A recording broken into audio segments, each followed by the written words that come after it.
And we are back with the Stanford players, Tristan Sinclair, John Humphreys. Your coach was just singing your praises. Tristan, I'm going to start with you because you said that one of the most memorable moments you had was when you called coach and his reaction when you told him you were staying. And he just was revisiting that conversation and was getting chills talking about it. So walk me through how you decided to stay at Stanford. I know you've been a Stanford guy since birth, you told me. But what was that conversation like? Yeah, that conversation was really special.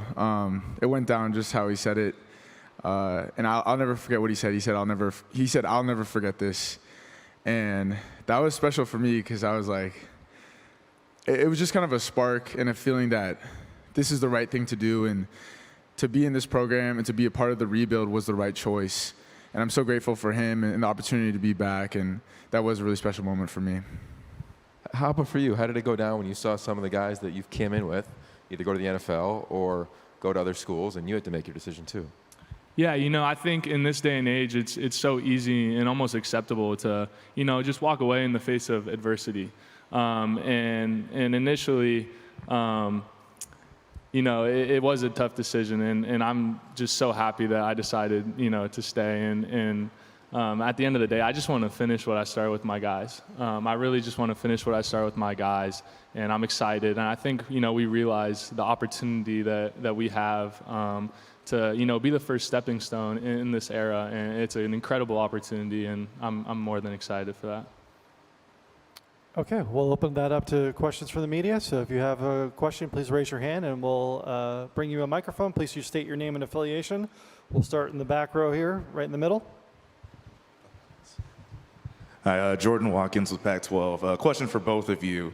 You have the fun challenge, obviously being the vets in the room, so you're being the leader in the locker room, but now you're also learning a new coaching staff. So talk about that fun challenge, if you will, of kind of being that middleman for the new coaching staff, also being the leaders in the locker room as well.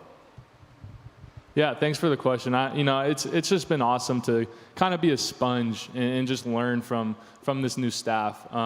It's a unique opportunity, and one that's really been cool just to kind of learn the new styles. There's so many new coaching points, and so much new that these great minds bring together, and it's been really cool to just be a sponge and try to soak up as much knowledge as possible. Yeah, just going off that, I think it's tough at first. It's not easy being an old guy and you're expected to know what to do and how to play.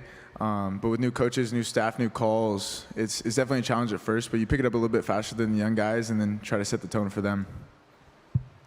Okay, we'll go to the far back right there. How you guys doing? Anthony Morrow, New Stitch Media. With the new style of play, what do you guys feel is going to be the biggest surprise this season that we can expect from your program? Yeah, I think first off, just the standard of Stanford football has been set by so many great players and teams before us, and that style of play, is different than what Coach Taylor brings to the program and his style of offense. And it's been, really fun to learn this and kind of just play in a new offense. And I think the guys have really enjoyed adjusting to it, the more up-tempo pace and the new routes, and just it is a new style, and it's been really fun. Yeah, I think for the defense, growing up as a kid, it was all about the party in the backfield. The defensive line, the pass rush, and I think that we're going to get back to that. I think teams aren't going to know what's coming.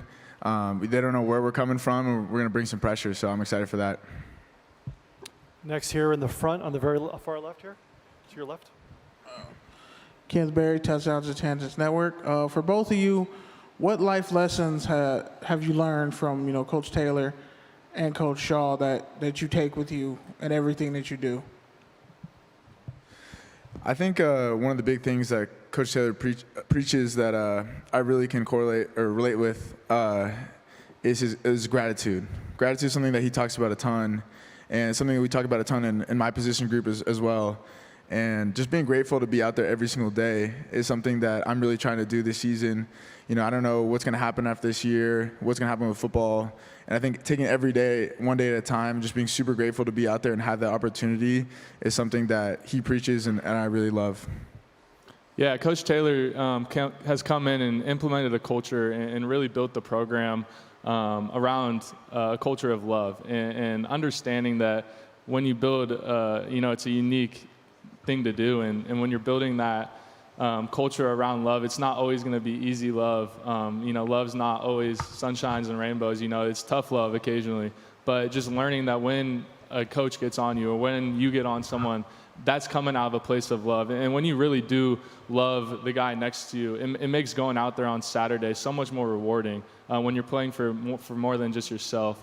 And that's probably the biggest thing I've taken away from Coach Taylor. Front row, far right. Hi, Hank Waddles from GoMightyCard.com. My question was actually going to be about that, about the, Coach Taylor's been talking about this culture of love, and I was wondering if you could expand a little bit, maybe Tristan, what you're seeing, within your position groups, on the defensive side of the ball, from a player-to-player standpoint. Like how do you expect that to manifest in what you guys are doing on the field? Yeah, so my coach, Coach D'Onofrio, he's an awesome guy, awesome coach, ton of experience. And something that he talks about a lot is competitive but not combative. And that's something that we've really bought into in our room. And guys are always trying to one-up each other in the drills, but it's not about being combative. It's really just about trying to get better.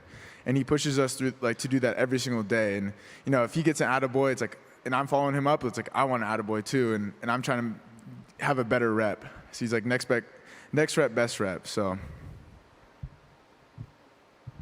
Yeah, I would just say on the field, you're going to see guys excited for each other.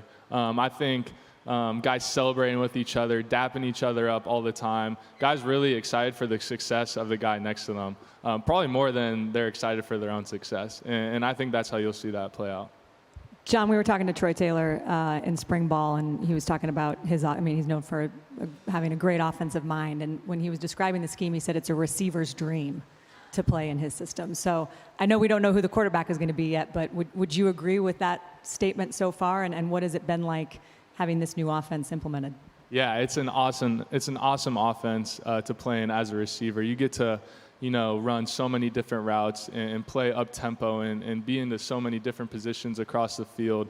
It really is a receiver's dream. You get so many plays and reps, and we're up tempo and it's fast, and you don't have time. You make a mistake, you don't have time to really think about the last play, because you're already moving on to the next play, and there's another opportunity to make another play.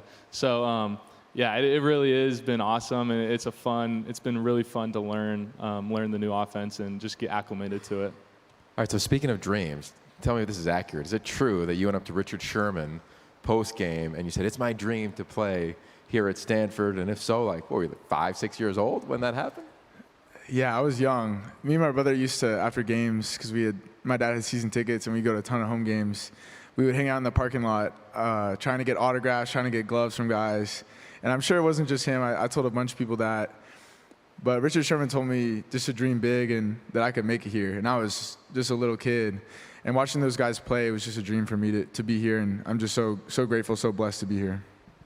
I did mention it earlier, but I think one of the funnest facts, I don't know that we've ever had two guys at Media Day who their dads were teammates at the same school that they're playing for. So for both of you, I know we talked about it yesterday, what it means to you since you were a little boy dreaming about being able to play for Stanford and now being there.